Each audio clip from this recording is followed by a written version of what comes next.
Olá, tudo bem? Eu sou a Carolina Lago, sou mestranda do ProRef e nesse vídeo eu vou apresentar um mapa conceitual construído como avaliação final da disciplina Problemática da Educação Física Escolar.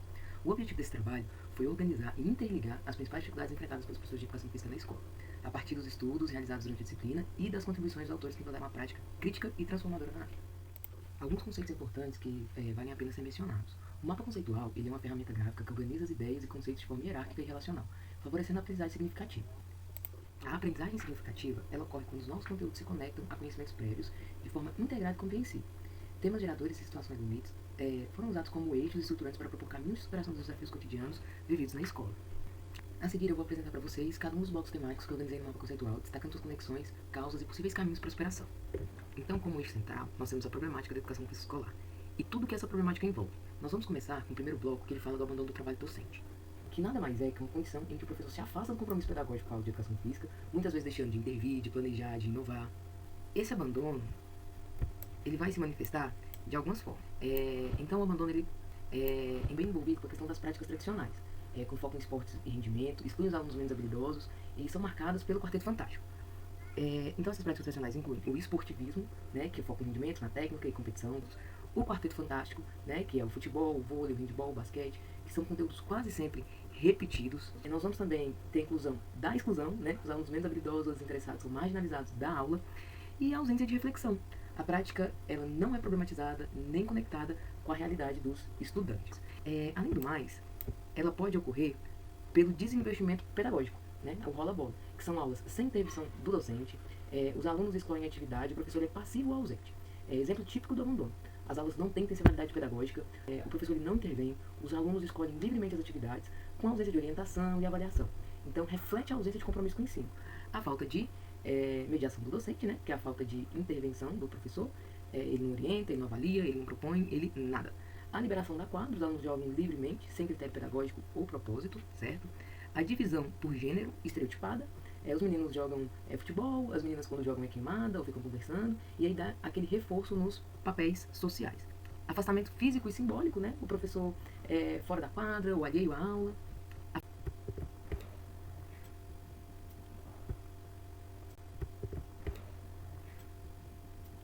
E aí, tudo isso ele pode ser superado com práticas inovadoras, com planejamento e intencionalidade pedagógica, com práticas inclusivas, significativas e críticas, né? Usando metodologias ativas de ensino, ensino por projetos, por recursos digitais e com a intenção de superar o abandono ao propor aulas que tenham sentido, planejamento, mediação, intencionalidade pedagógica. Aulas que envolvam metodologias ativas, inclusão por ensino de projetos, integração teoria e prática e etc. Então, essas metodologias ativas vão ser o uso de projetos, jogos cooperativos, trabalhos, esse planejamento intencional, aula com os objetivos claros, sequências lógicas e alinhados à BNCC. Essas práticas inovadoras elas vão incluir a inclusão, né? Aulas adaptadas à diversidade e habilidade dos alunos, ao perfil dos alunos, às necessidades dos alunos. E também nós vamos ter a integração com outros componentes curriculares, a interdisciplinariedade, a relação com a cultura, saúde e cidadania. Além do mais, o abandono do trabalho, ele é causado por alguns fatores que eu abordei aqui. E quais são esses fatores que contribuem para o abandono? Esses fatores a gente inclui a desvalorização profissional, a falta de reconhecimento social, institucional, financeiro. A educação física ela ainda é vista como uma disciplina de menor importância, o que compromete o engajamento do professor. Também a questão da falta de infraestrutura, escassez ou inexistência de espaços adequados, materiais pedagógicos, condições físicas para o desenvolvimento das aulas. Muitas escolas elas carecem de material, de quadra coberta, de bola, de rede, de vestiário. Nós temos também a questão de uma carga horária excessiva, os professores com muitas turmas, as turmas muito lotadas, às vezes os professores têm jornadas duplas, triplas, e acaba restando pouco tempo de planejamento e para formação. Então isso dificulta a intencionalidade pedagógica e favorece ao abandono simbólico, certo? Uma formação inicial deficiente, então os cursos de licenciatura com pouca integração entre teoria e prática, o foco técnico-biologicista e a escassez de preparação para a diversidade escolar, a escassez de estar preparando os professores porque eles vão enfrentar, e também de metodologias inovadoras, ok? A cultura escolar que desvaloriza o profissional de educação física, desvaloriza a matéria de educação física, então a disciplina é tratada como uma recreação ou como alívio na carga horária, o que reforça a ideia de que não exige preparo, planejamento ou avaliação. E isso desmotiva o professor, certo? A falta de apoio da gestão escolar, então direções escolares que não compreendem o papel pedagógico da educação física, não dialogam com os professores da área, não incentivam a formação ou projetos interdisciplinares. No fim das contas, o apoio da gestão muitas vezes vai estar voltado para jogos interclasse, para quadrilha, para alguns eventos da escola e afastando completamente o que deve ser a educação física escolar. E aí vai incluir também, né, a falta de formação continuada, que mesmo após a formação inicial, há pouco acesso a cursos, a eventos, seminários, programas de aperfeiçoamento. O professor ele vai se sentindo isolado, desmotivado, despreparado diante dos novos desafios escolares que vão aparecendo, certo? Também nós temos as pressões externas e burocracia. Então as aulas são desvalorizadas diante da pressão por resultado de disciplinas consideradas cognitivas, né? Os professores eles perdem tempo com documentos, com planejamentos engessados, com falta de autonomia. E além do mais, essa questão de matérias consideradas cognitivas é como se muitas vezes a educação física não tivesse o pensar ou que como a prática corporal não tivesse nenhum valor.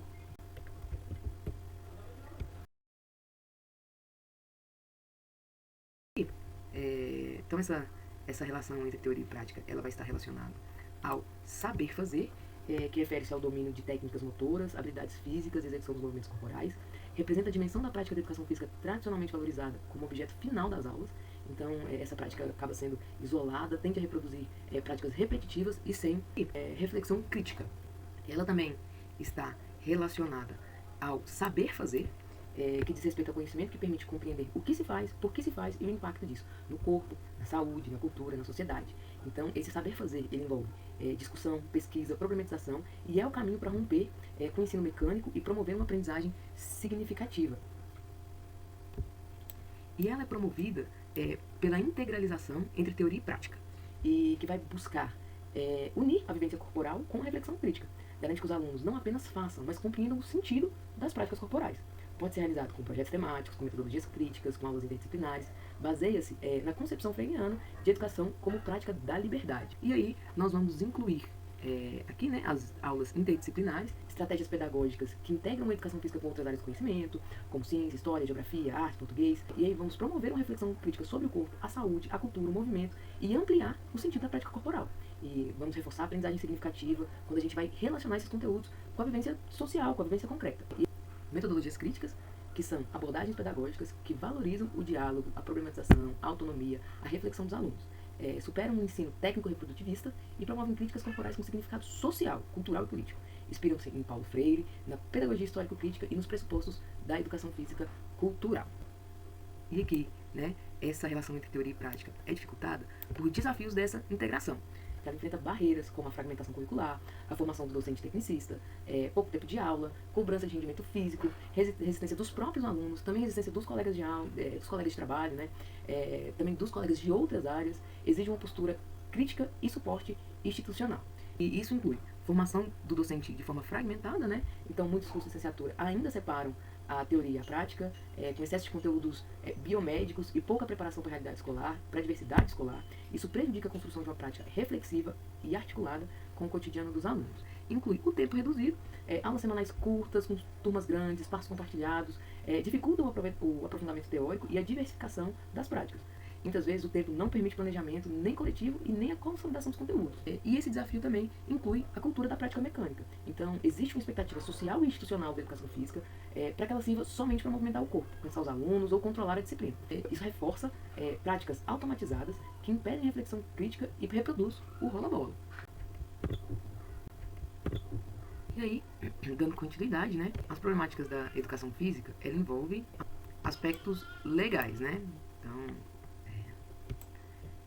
esses aspectos legais, eles são definidos pela LDB, a Lei 9.394, de 96, que estabelece que a educação física ela é componente curricular obrigatório na educação básica, mas permite a dispensa dos alunos no ensino noturno e entre outras situações específicas.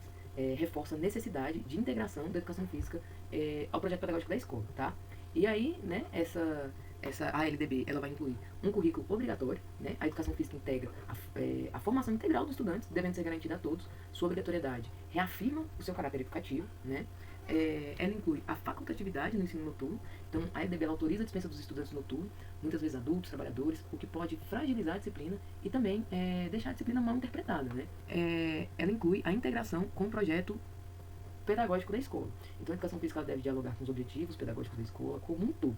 Isso exige, né, planejamento e reconhecimento institucional. Também ela vai ser regulada pela Lei 10.793 de 2003, né? E essa lei ela atualiza a LDB, mantém a educação física como obrigatória, mas permite a dispensa da prática para determinados estudantes. E aí o terceiro parágrafo gera dúvidas sobre o que é facultativo. Se a aula é facultativa ou se a prática ela é facultativa. Então essa lei ela inclui que alunos com mais de 30 anos têm uma dispensa automática a ser solicitada, né, desde que o aluno cumpra os requisitos da lei. Estudantes que trabalham 6 horas ou mais, então protege o direito de quem estuda e trabalha, mas pode afastar esse aluno do convívio corporal, da questão social que é proporcionada, e também da questão social que é proporcionada pela aula de educação física. Inclui as pessoas com deficiência, então a lei dispensa, mas isso não exclui a obrigatoriedade da escola de fornecer, né, a adaptação e a inclusão. E também pessoas com filhos. Então é motivo legal para a dispensa, mas no contexto educacional, né, as pessoas com filhos elas devem ser acolhidas. E também, né, ela vai ser orientada pela BNCC, certo? A BNCC, né, a Base Nacional Comum Curricular, define que todos os alunos têm direito de aprender. Na educação física, organiza os conteúdos em 6 unidades temáticas, valorizando a cultura corporal, certo? Traz competências específicas e gerais para o componente, focadas em protagonismo, respeito, saúde, identidade e diversidade, certo? E aí, né, nessas unidades temáticas, nós vamos ter jogos e brincadeiras, danças, lutas, ginásticas, esportes e práticas corporais de aventura, certo? A BNCC também inclui a cultura corporal de movimento, né, que é um conjunto de práticas corporais com significados sociais, históricos e simbólicos, e ela é central na BNCC de Educação Física, certo? A BNCC também inclui competências gerais específicas, que envolvem autoconhecimento, respeito à diversidade, uso consciente do corpo, participação crítica nas práticas corporais. E aí, né, saber que esses aspectos legais da educação física, eles também vão apresentar ambiguidades legais. Porque, como está na lei, né, a principal ambiguidade está na lei 10.793 de 2003, que fala em prática facultativa ao aluno, mas não define se isso refere à aula de educação física ou apenas à parte prática da aula de educação física. Então essa brecha, muitas vezes, ela permite interpretações equivocadas, podendo desvalorizar, né, a disciplina quando mal aplicada.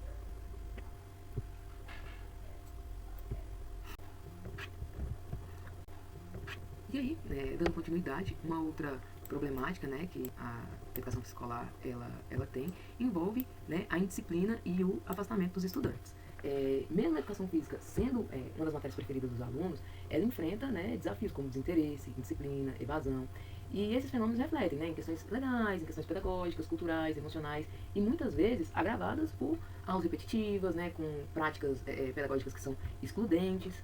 Então, né, a indisciplina e o afastamento dos estudantes, eles são causados, né? Os motivos que levam ao afastamento são variados, né? Desde questões legais, como eu falei, como dispensa por idade, trabalho, filho, sentimento de vergonha, exclusão, bullying, desinteresse com o conteúdo, a falta de inovação, a repetição do Quarteto Fantástico, e também, né, são coisas que vão acabar desmotivando os alunos, né? E esses motivos legais permitem a dispensa, né, por idade, por trabalho, maternidade, enfermidade. Então, embora esses motivos legais eles sejam legítimos, eles podem ser usados como mecanismo, né, como forma de evasão injustificada. Vamos incluir também as aulas repetitivas, né, aquelas aulas desinteressantes. Vamos incluir questões sobre bullying, então esses comentários sobre o corpo, desempenho, gênero. Muitas vezes essas situações acabam gerando constrangimento e, consequentemente, evasão. Então, o ambiente de educação física ele precisa ser um ambiente seguro, um ambiente acolhedor, né? E das causas de afastamento também inclui a falta de identificação com a disciplina. Então, os alunos eles não se veem representados nas práticas corporais que são propostas. Eles sentem que a aula de educação física não vai ser para eles. Então, quando a nossa prática pedagógica ela continua voltada, principalmente para os 4 esportes principais, e voltado para a valorização das habilidades, né? Muitas vezes os alunos eles vão sentir que aquele momento não vai ser para ele. E aí, né? Vai incluir, né, essa baixa habilidade ou vergonha, e aí esses alunos, né, com baixo desempenho motor ou insegurança, eles tendem a se afastar, principalmente quando eles não são acolhidos, quando o ambiente gera algum tipo de constrangimento. E aí, outro motivo, né, de indisciplina e de afastamento dos estudantes, está relacionado, né, a indisciplina, por ter origem em questões de desmotivação, em conflitos sociais, em ausências de regras claras, em falta de vínculo com esse professor, também por expressar ausência de escuta, de afetividade, de diálogo na gestão da aula. É importante que a gente escute, né, os nossos alunos para evitar questões de indisciplina, certo? Esses motivos da indisciplina inclui a cultura escolar, que reforça o descaso com a educação física. Quando a própria escola trata a disciplina como menor ou recreativa, os alunos tendem a reproduzir essa desvalorização e achar que a matéria é menor do que as outras mesmo. Problemas familiares, né? Dificuldades emocionais e sociais na vida familiar afetam diretamente o comportamento em sala e na quadra, principalmente para professores que trabalham em comunidades mais desestruturadas. Essas questões familiares elas acabam pesando bastante, né? Outro motivo de indisciplina é o desinteresse. O aluno ele simplesmente não entende a importância da atividade proposta, a aula perde sentido para ele, aquilo não chama a atenção dele. E aí ele inclui também a ausência de regras claras, né, a falta de combinados, das normas serem compartilhadas, acabam tornando a aula mais propensa ao conflito, à desorganização. Outro motivo da indisciplina é a falta, né, de escuta no diálogo. Então, ter esse diálogo ele é importante, mas só ter esse diálogo com o aluno, onde o aluno não vai ser escutado, onde a opinião dele não vai ser valorizada, onde só o professor vai ficar falando também, não vai ser muito efetiva, né, para combater essas questões de disciplina. E a indisciplina e o afastamento dos estudantes, ele resulta em algumas consequências, né? E as consequências desse afastamento vai acabar limitando as vivências corporais dos alunos, né? As vivências sociais, as vivências afetivas, também reforça desigualdades de gênero, habilidade e acesso à cultura corporal. Então, essa evasão, ela prejudica o desenvolvimento integral do aluno como todo, certo? E aí, né, nós vamos incluir a questão da perda de aprendizagem. Os alunos deixam de vivenciar as práticas corporais significativas, né, os conteúdos que favorecem a saúde, a inclusão, a cidadania, né? Inclui também a exclusão social, né? A escola perde a chance de acolher e integrar os alunos com dificuldades e acaba contribuindo para a marginalização desse aluno, certo? E aí, essa questão da indisciplina e dos afastamentos dos estudantes, ela pode ser enfrentada com estratégias de enfrentamento, certo? E aí essas estratégias, elas vão incluir ações planejadas, metodologias inclusivas, escutativa, prática diversificada. Então, esses são caminhos que podem auxiliar na redução da indisciplina e da evasão, né? Então, é preciso envolver a gestão escolar, a família e os próprios estudantes para que isso seja efetivo, né? Então, intervenções planejadas, né? As aulas elas têm intencionalidade pedagógica, regras claras, objetivos compartilhados, e aí nós vamos conseguir tornar os nossos alunos mais envolvidos. Nós temos também que ter metodologias inclusivas, né, que vão valorizar a diversidade, promover a participação equitativa, é necessário adaptar as atividades para os mais diversos perfis, certo? E também nós vamos ter o acolhimento da diversidade. Então, quando os alunos eles se sentem respeitados e ouvidos, eles tendem a participar mais com responsabilidade. E aí, dando continuidade, né, nós vamos ver que outra problemática da educação física escolar envolve a dificuldade no ensino do esporte, certo? E essa dificuldade ela está associada principalmente à hegemonia do Quarteto Fantástico. As aulas de educação física ainda se concentram nos 4 esportes tradicionais, né, no futebol, no vôlei, no handebol, no basquete. E essa repetição, ela limita a diversidade de experiências culturais, diversidade de experiências corporais, diversidade de experiências sociais que o aluno pode ver na aula. Ela vai reforçar padrões excludentes, né, desconsidera os interesses e o contexto dos alunos daquela comunidade. E aí, né, inclui o futebol, o Quarteto Fantástico, o futebol, o vôlei, o basquete e o handebol, né, que são os esportes mais abordados no currículo. Sua repetição deles, né, ela acaba comprometendo a inovação, a inclusão dos alunos e de outras manifestações culturais nas aulas, né. Essa hegemonia do Quarteto Fantástico, ela inclui a exclusão dos alunos menos habilidosos, porque muitas vezes elas vão focar em rendimento e técnica, e essas aulas vão excluir os alunos que não dominam a habilidade, que não têm interesse pelos esportes hegemônicos, certo? Ela inclui também a desvalorização de outras práticas, né? Modalidades como luta, danças, jogos populares, esportes alternativos. Elas acabam sendo pouco exploradas, embora elas tenham grande potencial pedagógico. Inclui também, né, uma reprodução anual mecânica dessas disciplinas. O mesmo conteúdo, essas mesmas matérias, elas são ensinadas ano após ano, sem aprofundamento, sem variação, tudo da mesma forma, do mesmo jeito, e isso acaba desmotivando o aluno e reduz, né, o alcance educativo do esporte. Muitas vezes, até aquele aluno que tem interesse, que tem habilidade, o fato de ficar vendo só as mesmas matérias sempre acaba contribuindo para que eles se afastem.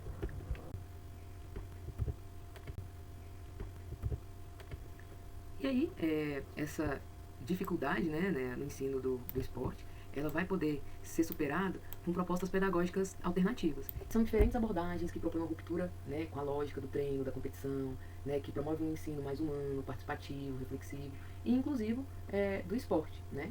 E aí, né, nós vamos abordar aqui o Sport Education, que os alunos eles vivenciam diferentes papéis, né, no esporte, como jogadores, árbitros, técnicos, jornalistas. E aí favorece o entendimento do esporte como fenômeno cultural, né, como fenômeno social, não ficando limitado à questão de repetição de técnicas, né. Também com metodologia alternativa, nós vamos incluir o Tactical Games, né, que é uma metodologia que prioriza o raciocínio tático, né, a leitura do jogo e a tomada de decisão, ao invés de, mais uma vez, ficar na questão de repetição de fundamentos. inclui um modelo de responsabilidade pessoal e social, né, valorizando atitudes como respeito, né, cooperação, responsabilidade, junto com um aprendizado motor para ter uma prática mais significativa, certo? Também nós vamos incluir essa aprendizagem cooperativa, estratégia que promove o trabalho em grupo, o apoio mútuo, combatendo, né, a lógica do individualismo, da exclusão, e também pode incluir o futebol de rua, né, resgatando essas práticas culturais autênticas, resgatando as regras flexíveis e com foco na inclusão e na criatividade. E aí, dando continuidade, né, as problemáticas da educação física escolar também abordam questões de gênero, né, na educação física escolar. E essas questões de gênero, elas atravessam as práticas pedagógicas da disciplina, né? Afetando a participação, a valorização e a visibilidade de diferentes identidades, né? Acaba naturalizando a diferença entre meninos e meninas, e isso precisa ser revisto, né? Com a base numa perspectiva crítica, inclusiva, democrática. As questões de gênero na educação física escolar, ela é compreendida como uma construção sociocultural de gênero, né? Porque gênero ele é uma construção histórica, social e cultural. E isso difere do sexo biológico, né, e se refere a papéis, né, comportamentos, expectativas atribuídos a meninos e meninas. Então, a compreensão crítica do conceito é essencial para uma educação física que vai respeitar a diversidade, combater estereótipos. Essa construção sociocultural de gênero, ela inclui a diferença entre sexo e gênero. Então, sexo ele é determinado biologicamente, né, e gênero ele é aprendido socialmente. E aí a confusão entre os dois acaba sendo um mecanismo de exclusão, né, das práticas escolares. Essa construção também inclui a identidade de gênero, que ela vai se relacionar com a forma como o sujeito ele se reconhece e se expressa no mundo, né, homem, mulher, não binário, dentre diversas outras possibilidades. Também inclui orientação sexual, né, que refere-se ao desejo afetivo sexual de cada pessoa, e ela não vai estar vinculada ao desempenho corporal, à prática esportiva ou qualquer tipo de expressão. E aí as questões de gênero, né, na educação física escolar, elas vão se manifestar em práticas discriminatórias nas aulas, certo? As aulas vão ser separadas por sexo, vão ter conteúdos que reforçam, né, os estereótipos, a ausência de acolhimento, né, dos alunos LGBT, QI, APN+, e a desvalorização das meninas nas práticas corporais. E aí essas expressões de desigualdade, elas ainda persistem e acabam sendo, né, valorizadas quando nós temos essas práticas discriminatórias nas aulas. Elas incluem a separação entre meninos e meninas, né, baseada nas diferenças físicas, e acaba que essa separação ela reforça a desigualdade de gênero e compromete, né, o direito a uma convivência, compromete o direito à equidade. Além do mais, ela inclui o estímulo à performance masculina, né, esportes como futebol e basquete são tratados como naturais aos meninos e acabam que desestimula a participação das meninas e de alunos com outras expressões de gênero. Essas práticas também elas incluem a exclusão, né, da comunidade LGBT QI APN+, com ausência de representatividade, de uma linguagem neutra, e essa falta, né, de acolhimento, ela reforça a marginalização desses estudantes nas aulas, certo? Ela também vai incluir a desvalorização de danças, por serem consideradas práticas femininas, né, então os meninos acabam sendo desencorajados a participar de atividades dinâmicas ou ginástica, por serem associadas ao feminino. Então, essas questões de gênero da educação física, elas necessitam de estratégias inclusivas, certo? Que é um planejamento sensível à diversidade, às aulas mistas, com intencionalidade, debate sobre gênero, adaptação das atividades para contribuir para uma educação física mais justa, mais participativa, mais humana. E aí, essas estratégias inclusivas, elas incluem aulas mistas com intencionalidade. Então, não basta colocar os meninos e as meninas juntos. É preciso planejar, é preciso garantir o respeito, estimular a cooperação, estimular a convivência, certo? Essas estratégias, inclusive, elas também incluem debates sobre a diversidade, então trabalhar textos, vídeos, rodas de conversa, abordar esse tema de gênero, ajuda a desenvolver empatia e consciência crítica nos alunos. Né? Vai incluir também a adaptação de regras, então a mudança, a alteração de regras nos jogos e nas práticas corporais para permitir uma maior participação, uma maior inclusão de todos, respeitando, né, o ritmo, né, respeitando os corpos, respeitando as expressões dos alunos, e também o encorajamento da participação de todos, né? Então, a valorização de diferentes habilidades, ela amplia o sentido da aula e favorece, né, o engajamento dos estudantes que antes acabavam se excluindo. E aí, dando continuidade, né, as questões de gênero na educação escolar, elas apresentam grandes desafios, né, aos docentes. E esses desafios enfrentados pelos docentes, porque muitas vezes os docentes eles não se sentem preparados, né, para lidar com a diversidade nas aulas. Então, a falta de uma formação específica, a resistência cultural de alunos e das famílias, né, uma pressão por manter a ordem, acaba dificultando em mudanças reais, né? E por fim, né, esses são os principais tópicos, né, abordados, né, que são incluídos nas problemáticas da educação física, mas eles podem ser enfrentados a partir, né, de temas geradores e de situações limite, né? Então eles são inspirados na pedagogia de Paulo Freire e acaba que esse bloco ele propõe caminhos para transformar, né, as problemáticas da educação física escolar. E isso se dá a partir do reconhecimento da realidade, né, da escuta e da ação-reflexão. Então, os temas surgem em decorrência da vivência concreta e das situações limites e acabam se revelando obstáculos superáveis. Então, os temas geradores, né, situações limites, é identificado como situação limite. Desafio, né, desafios concretos que aparentemente são imutáveis, esses desafios que os professores e os alunos enfrentam no cotidiano escolar, falta de recurso, desinteresse, a exclusão. E aí, para Freire, reconhecer essa situação é o primeiro passo para poder superar, né? E aí vai incluir a indisciplina generalizada, que é a quebra constante das regras nas aulas. Elas acabam revelando, né, a falta de diálogo, de acolhimento e de sentido pedagógico. A falta de estrutura física, né, quadras inadequadas, ausência de material, espaço limitado, isso tudo impede a realização de uma prática diversificada. O desinteresse dos alunos, né? Então reflete a desconexão entre os conteúdos das aulas e as experiências e desejos reais, né, dos alunos. A questão da rejeição à diversidade, né? Gênero, corpo, habilidade, cultura ainda são barreiras para a plena participação dos alunos e a ausência de apoio institucional, né? A escola, em muitos casos, não valoriza, não apoia e acaba comprometendo, né, a educação física, porque não reconhece ela como componente essencial para a formação humana. E aí, isso representa um inédito viável, né? Que para Freire o inédito viável é aquilo que ainda não foi concretizado, mas é possível de realizar com esforço coletivo, diálogo e criticidade. E na educação física representa pela criação de aulas mais humanas, dialógicas e significativas, né? E então isso vai incluir um planejamento coletivo, envolver os estudantes, colegas, a comunidade na construção do currículo, para transformar a educação física mais representativa, transformar a aula mais representativa, né? Inclui uma reflexão crítica, uma revisão crítica do currículo, adaptar os conteúdos às realidades locais, culturais, afetivas. Isso acaba ampliando o alcance da aula e do interesse do aluno, né? Inclui a formação continuada, a leitura crítica e atualizada dos professores é essencial para poder sustentar uma mudança significativa. A escuta ativa dos estudantes, né? Não adianta fingir que está escutando, a escuta ela tem que ser valorizada, ela tem que ser botada em prática, né?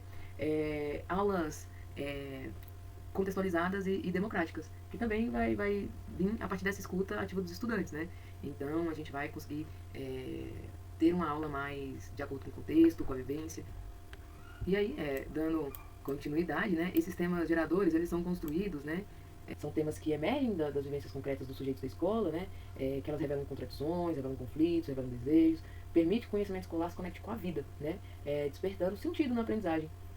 Vai incluir a experiência dos alunos, né? Os relatos, os medos, os gostos, as dores dos estudantes, e isso deve ser ponto de partida para o planejamento da aula, né? Vai incluir também a questão da realidade local, então os problemas e potências daquela comunidade escolar, eles vão servir de base para conteúdos relevantes e críticos, certo? E se realiza com uma praxis pedagógica, né? Segundo Freire, é a união entre a ação e a reflexão crítica, e na educação física representa a superação da prática pelo fazer, exigindo que o professor pense, questione e transforme junto com os alunos. E para isso, né, a gente inclui a ação, reflexão, ação, onde o professor propõe, observa, escuta, reformula e age normalmente. Esse movimento ele é contínuo e ele sustenta uma educação emancipadora. Então, né, concluindo, ao longo desse mapa conceitual, eu tentei sistematizar, né, as principais problemáticas que nós discutimos na disciplina, reconhecendo não apenas os desafios, mas os caminhos possíveis para a transformação. A educação física escolar, quando assumida com compromisso crítico e intencionalidade pedagógica, ela pode ser um espaço de resistência, de acolhimento e principalmente de transformação social. Que o nosso trabalho como educador seja sempre movido pelo diálogo, pela escuta e até, quem sabe, pela esperança, né? Muito obrigado pela atenção e até breve.